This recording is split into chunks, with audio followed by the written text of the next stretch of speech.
allihopa! Mår ni bra? Jag mår bra. Men han mår inte bra.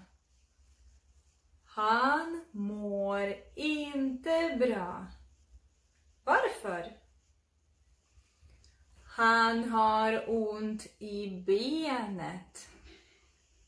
Har ont. Han har ont i benet.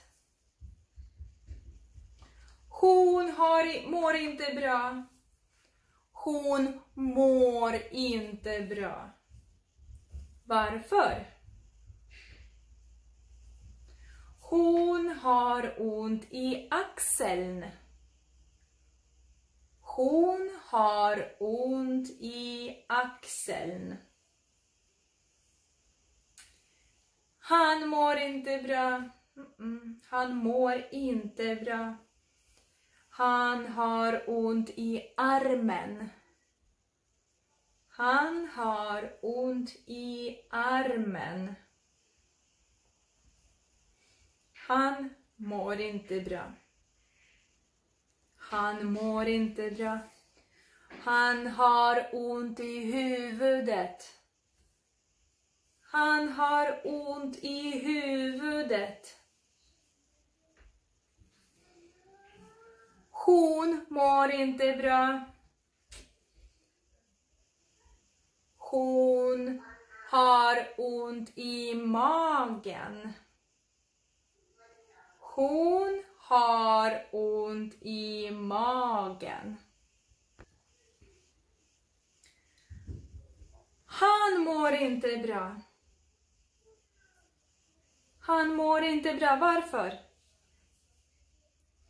Han har ont i foten. Han har ont i foten. Hon mår inte bra. Hon är sjuk.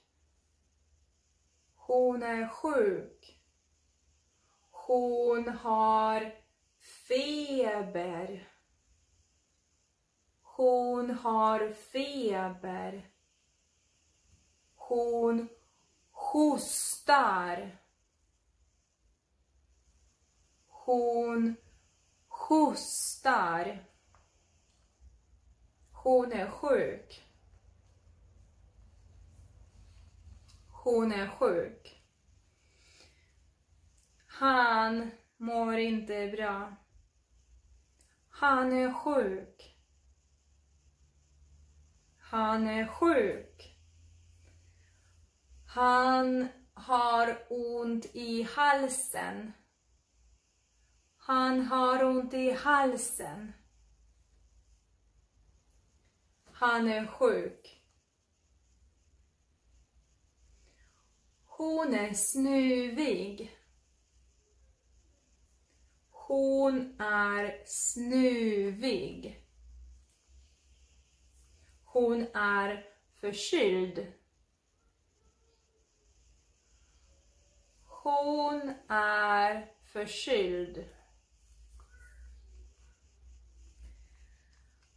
Han mår inte bra. Han mår dåligt. Inte bra, dåligt. Han mår dåligt.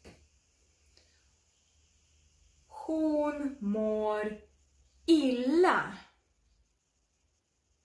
Hon mår illa. Hon har ont i magen. Hon mår illa. Hon kräks. Hon kräks.